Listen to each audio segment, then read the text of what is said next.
My name is Wynn Mercere. I'm from Richmond, Virginia, and I play Grace Huberstafforford on the Fakist. Wynn, so how did you get involved with the project? How did I get involved with the project? Well, let's see. You invited me, didn't you? But originally I had known you from all your podcasts, from Greetings from Storybook and the Gotham podcasts, and way back in Dragon Con days when you were doing interviews. So I guess it's just guilt by association for the most part. You feel rude not responding to my emails when I ask you to do something. Yeah, I imagine it's a big part of it too. Yeah, that's just common courtesy. Hey guys, I'm Bobby Hawke from Bradenton, Florida, and I play Handlebar Van. I forgot his name already. I play Handlebar Van Dyke. I've also played Janitor Jim and Birdman Stan. Why can I not remember all of these things? With how important your characters have been in the past, why should listeners be excited for Handlebar Van Dyke this season? Well, if you're former listeners, it's an expansion of a character I've played at least once, maybe twice before in the past. I can't remember. I think just once. Okay, yeah. I just can't. I've recorded so many things for you; it's hard to remember. Yeah, that's actually good to point out. Handlebar Van Dyke appeared in season 2 in the Watch Me story, which was about the guy being upset that AI did a bad job at recognizing faces with beards. So, yes. And as you could see, I might be a little upset about that myself. And for new listeners, I mean, first of all, I mean, his name's Handlebar Van Dyke, so that's, why would you not want to listen? Right. And then he's got this, like, why would you not want to listen to what this man has to say? Right. I love the storyline you've put him in with this, the whole rom-com thing going on. Okay, let me read these buttons and find the 7th floor. Floor number 1? Nope. Floor number 2? Hell no. Floor number... Hold the elevator! Chief Technology Advisor coming through! I will be waiting all my life. And I will cross for you the ocean. The two most unlikely characters, I think, to be in a rom-com too. Right. So I think listeners are just going to be excited to go on this journey with them, and see where it all ends out. I know I am. I haven't even listened, been able, I'm not privy to the rest of the season, so I don't know how it all plays out yet. But I do know that the last thing I've seen is, a lot of drama and intrigue. So just stay tuned, guys. There's a lot going on. Hi, everyone. My name is Tony, and I've had the pleasure for the past 3 seasons of voicing the lovable mythological weather character, Byron Seales. So, Tony, how did you get involved with the project? I was kidnapped and held ransom. Not kidding. So, guys, as you probably know from the million emails I've sent out over the past few weeks, some of the episodes this season are getting a theme song. I thought, it would be cool to get you guys' reaction to the theme song from your episode, Love Is All Around. So do you guys want to hear it? Yes. Okay, and you had yes. Okay, and take how you feel about it and bring it up about here for the people at home. Okay, so Here we go. I wanna be a dancer. I want to touch your beard. Love is all around me, and it's making me feel weird. In every elevator, it's in my place of work. Oh, love is all around me, but HR is a jerk. Love's all around. Yes. Oh I will say the original lyrics were "lick your beard," but she changed it to "touch," and I was like, you know what? She did such a fantastic job. I'm not going to correct her on it. Not even. I loved it. It gave That me is wonderful. Oh my god! It gave me Steven Universe vibes, honestly, because of the ukulele. I guess it's fitting that I have a beard then at this point.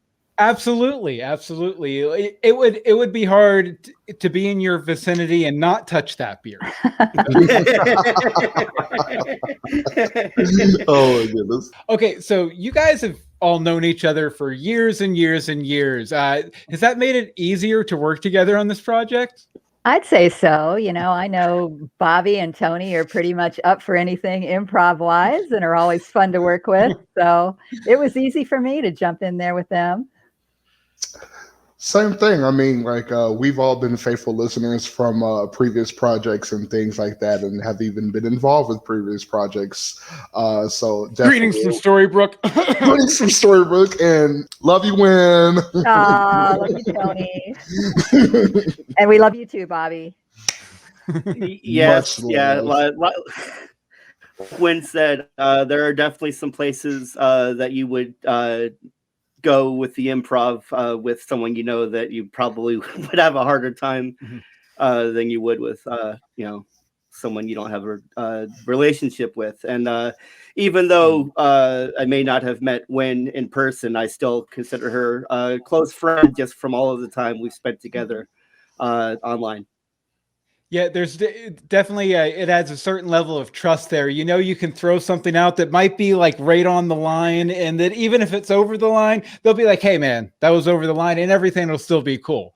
So it allows you to be a lot more daring with your choices, for sure. Mm-hmm. So none of you are really voice actors by trade.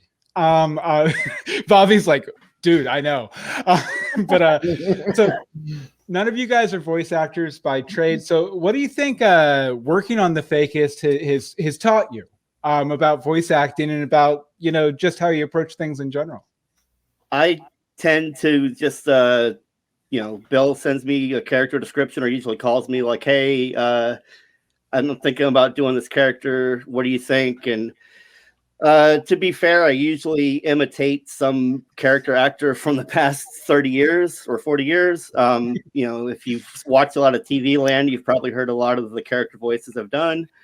Yeah, I think Birdman Stan was Mr. Haney from Green Acres, for example, right? Exactly. Yes. Stan, how do you work these binoculars? I can't see shit. Don't worry, Gracie. I'll get us right outside the window there. You'll be able to count the seams on Saggett's wave. Sure as shooting. Yeah, I mean, I mentioned the three voices primarily that I've played, but I've also done random things, Mr. Rogers, he made me do, and then made me do again. Mr. Rogers will be back this season, yeah. Yeah. And I think it's just because I told you I had a hard time doing it. Well, you know me, Bobby. I like to give you a hard time. Just having no background in being a voice actor for any type of projects. Honestly, this was the very first time that I would actually be able to put a little bit of myself into the project and to be as animated as possible. Like, I'm an animated person by trade, so I mean, playing more like goofy roles, I would love to do like in the future. I just want to say, Tony, not to interrupt you, but I'm going to interrupt you. Okay. You mentioned you wanted to play goofier roles. This is a really great time to talk about the fact that Byron, in Wynn's episode, in episode 2, Love Is All Around in particular, Byron is way more goofy than he ever has been. Oh, I know you know how to shake those assets, girl. But if you want to strip for some billionaire asshole, you gotta step up your glam game. Makeover. Season 3 is a completely different Byron. Let me tell you. It was so much different. Like, from being the serious weatherman and to honestly turning it all around and being the gay best friend, which is kind of easy for me. I mean, I'm just imitating art. Yes, or art imitating life. Mm-hmm. Yes, I will say that most of Byron's stuff in season 3 involves best friends. Not only is he the gay best friend, but he gets a new best friend. Because everyone knows, he's been broken up by Birdman Stan's death for years. That was kind of his through line in season 2. And this year, he's finally going to get a new best friend. So look forward to that. Yay, I can't wait. Well, as far as voice acting goes, no, I've never really done that, but I have done tons of public speaking, tons of live streaming all the time, as you can tell by my gaming equipment here. But I think the most fun part about it was just putting myself into an actual character and trying to use my voice to give that character life. So that was what was new and different and fun for me. It's interesting you bring this up and you have that steering wheel in front of you, because in a lot of ways you've driven where this character has gone. When I brought Grace Huberstafforford to you, I was basically like, hey, I have this story. I need someone who has kind of like a general NPR-ish vibe. And, you sent it in, and over the course of the first season, Grace became a very, very well-defined character, in large part because of, different suggestions you made. Do you want to talk a little bit about what you've contributed to the character and what you've contributed to the show with writing in season 2? Oh, okay. Well, I was thinking about Grace and how she started out as a socio-political reporter. And since the Fakist sort of goes to funny extremes, I thought of what is your typical political scandal? And it's always the sex scandal and politicians getting in trouble. So I decided it would be fun to give Grace the background as a stripper. And that's how she got involved in the news business, was stripping and meeting congressmen and hearing all their little stories. And that's how she made her way into the journalistic world. Hey, big boys. I love hearing big, strong men like you confess your crimes. Why don't you sit in this chair and whisper your secrets into my ear, while I twerk on you? You know the way to my heart, dimple boobs, twerk it up. And she also teaches stripping classes at the local senior center, which is nice. Yes, she does. Stripping for seniors. I'm on Udemy now, so check it out. No. But then in the writing part for some of the bits I write, I always love satire and making fun of current events. So that gave me a little inspiration for some of the bits I wrote for the Fakist and the Fakist headlines. I do a lot of script writing on the side too, so that also came pretty easy for me. Didn't you tell me back when the project was first getting started that you did something kind of in the same vein as the Fakist? Yes, we got to go way back to my college days, which is like 1980, somewhere back there. And my buddies and I, we used to spoof the credentials of actual news stations from California. We were in Phoenix, Arizona, and we would show up at parades and public events and pretend to be the news crew from some little podunk station in Northern California. And back then, nobody knew the difference. And we used to just have a fun time interviewing people and putting it on public access cable, or going out to the supermarket parking lot and pretending it was a used car lot and selling people's cars on camera. So we did all sorts of crazy stuff like that. So I was doing the fake news a long time ago. So I ripped it off from you then. Sure. Everything is a cycle. There's nothing new under the sun. This year versus other years, we kind of changed up how we did things. In the past, I would send you guys out scripts and you guys would send me back lines and I'd paste them all together. And there was a lot of talking, but not a lot of collaboration. This year, we completely changed it up, and we've been meeting on Zencastr as a cast to record all the scenes together. So did you guys like that experience? What did you think about that experience? And what were some of your favorite moments from that experience? I think some of my favorite moments were just the improv ideas you'd throw out to us, and then we'd have to come up with these crazy reactions. That was really fun. Oh, you know what? I could go for some fries from McDonald's. McDonald's? It's edible. You'll like it. Edible is my favorite kind of food. To think about something on the spot, instead of saying, hey, your character is going to say this and you're going to do this. It's very creative, and I really loved that process this year. Yeah, one of the most painful things about the editing process so far has been deciding which one of those to keep, because generally we would do like one or two tries on an idea, and a lot of times both of those tries would be really, really good. And so it's been really hard to kind of narrow it down and, okay, we're going to go with this one. Or the hardest part is when we have like 2 or 3 really great takes. And then I realized that, no, this makes the scene too long and I have to completely cut everything. So maybe at the end of this process, we'll have like a nice bloopers reel. A lot of those. I can't wait. Oh, that'd be funny. If I'm being honest, I will say it was definitely a learning experience just because I've been so used to sending it in on my own. Although it was great working with everyone and having everyone to feed off of. I found it difficult sometimes to like just jump in with the voice every now and then. And I don't know, I don't know. I'm always self-conscious about like, oh, wait a second, am I doing that voice right and everything? And when I would just send the recording to you, it would just be like, well, I'll sit here for 4 hours and record 10 minutes of audio and excruciate over it before I send it to him, and I'll give him 5 different takes so that he can, decide which one he wants to use, because maybe I'm not as excited enough in this take as I was in this other take, and so I don't know, I just got so in the game of being of like working on it myself. It definitely was a learning curve to work with other people. When you're acting with someone, or even when you're live streaming with someone, we have a decent amount of eye contact. So Tony says something and he's being sarcastic, I can pretty much read that on his face.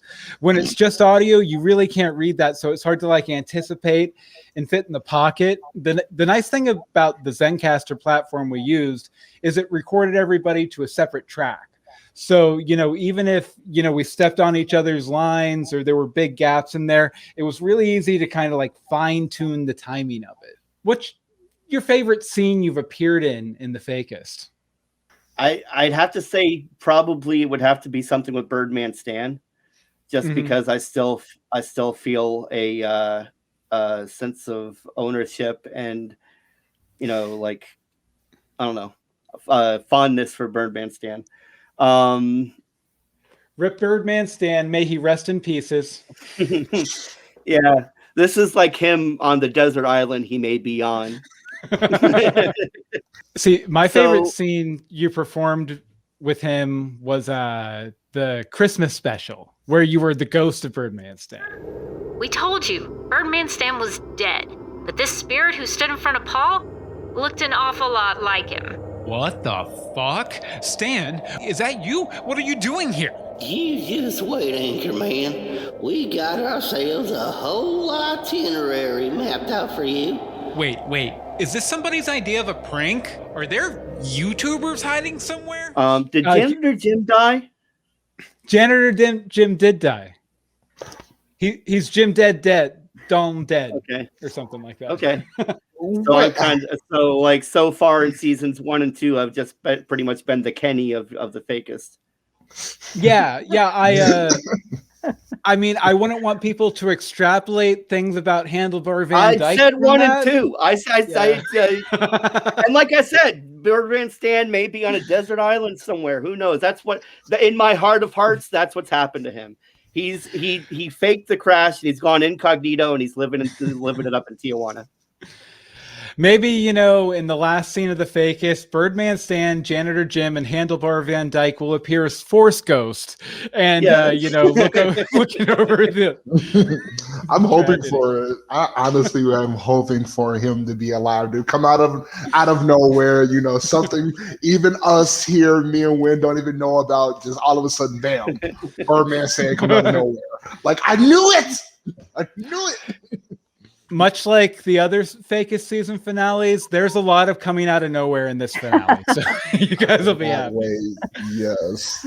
I'll say too that recording the Fakist in season 3 like this, that's been one of my favorite parts about this whole new way we're doing it, is just getting on and getting to talk to everyone. Because, we're in the middle of a pandemic quarantine craziness right now. And it's just so nice. Since we don't have that weekly, we'll meet up and talk about Once Upon a Time or Gotham or whatever, to have plenty of opportunities to, get on and chat and just commiserate with all of you. It's been one of my favorite things I've done the entire pandemic, and I've done a lot of nothing. So it's definitely been a joy. Yes, it's been a definite joy seeing everyone, and well, not seeing everyone, but hearing everyone's voices, and honestly, it's sounding like they're doing well and things like that too. Honestly, and hopefully we get to do things in the future, either together or actually get to where we want to be. Yeah, I'd be happy to work again with any of you guys on any project. So don't forget me.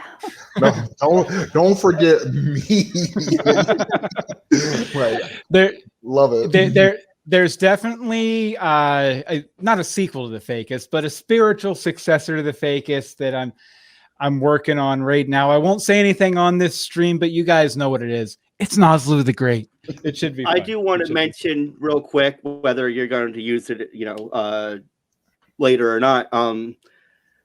You asked me before, what was my favorite, recording of the Fakist and everything. And while I have loved the Fakist and I've loved everything I've gotten to do with you on the Fakist, and all the crazy voices that you've challenged me with, I will say that my favorite recording, like we said before, there's been many projects I've been involved with. My favorite time recording would have to be the table read we did for Infinite Tina. In a gasp. Andre perks up. He's finally following the conversation. I knew there was something off here. You're not her at all, are you? Well, shit. If they can hear me thinking, then they must know. Yes, I really enjoyed that too. I will say that I've been working on these Hocking Hills scripts, these different television pilots, all set in Hocking Hills, Ohio. Infinite Tina was set in Hocking Hills, Ohio, so I might be taking another run at that one. So that's all. Well, I just wanted to throw that out there. That was probably my favorite recording session. Time recording. You just wanted to let me know that my best work was 3 or 4 years ago. Got it. Perfect. No. Honestly, what I loved about it was it really felt like a performance. Mm-hmm. Like I said before, like in the past, I love performing, and have always wanted to in some way, but never really, got to for whatever reason. And I had a table read, it just was like, it just felt like real. You know what I'm saying? Like it was just, and the way we recorded it was like, one long audio play. It was great. I really loved the experience. Yeah. I'll say that, recording the Fakist the way we have this year has kind of brought that to me too. Not just because the way I wrote it this year is a lot different than I have in the past. Instead of being sketches with a little bit of story, it's all story with a couple of sketches. So I think it definitely, especially when we've had the opportunity to record an entire act of an episode all together in the same session, it's really felt electric, and it's felt like a live performance. And that's exactly what I'm talking about. Mm-hmm. I love especially with this year with the season, it's been my favorite of actually doing, just because we were all together doing the quote unquote table read, and honestly, it kind of really made me wish we actually did that for the other 2 seasons. I'm not gonna lie. I'm not gonna lie. Well, I will say that that this season, doing it the way we have, has brought a certain flavor of joy to my heart that I haven't felt since Tony and Bobby and Monica and everyone came over for the last episode of Greetings from Storybrooke, and we recorded the Madame Capral's rap, the new lunch place rap from season 1. Yeah, it's your boy Birdman Stan here, coming to you from the underground.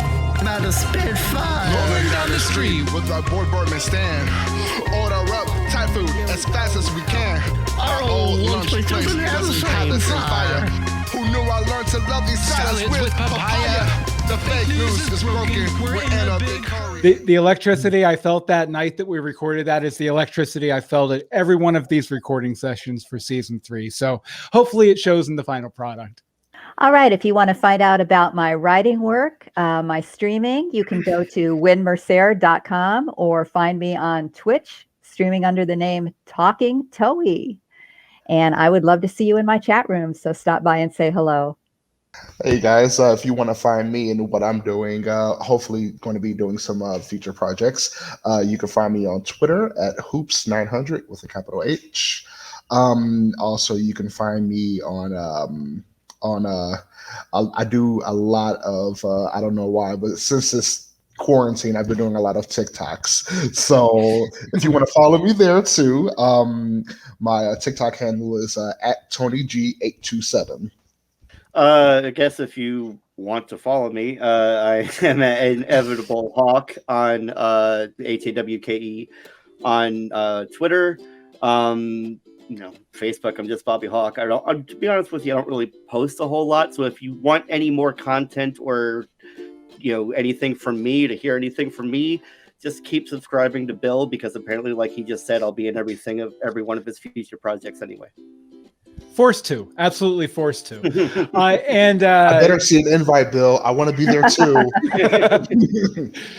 Bottom line, though, you can catch all of these wonderfully fantastical, talented people in the Fakist Season 3, Episode 2, Love Is All Around, which should be out this week. Place of work. Oh, love is all around me, but HR is a jerk. Love's all around. I don't have to tell you guys that things are bad, but I think if we kick names and take ass tonight, we might just be able to save the show. Turn on your TVs, honey, let's go. Let's watch the fake news team and that jerk Paul Defoe. They only have one day to save the show. Here's the fake news we're saving. They'll fight really hard, but it'll still blow.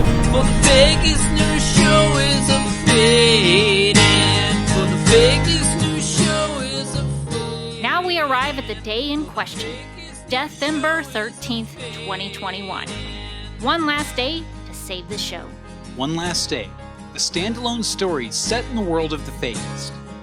Starting March 3rd on Apple Podcasts, Spotify, and, well, everywhere else.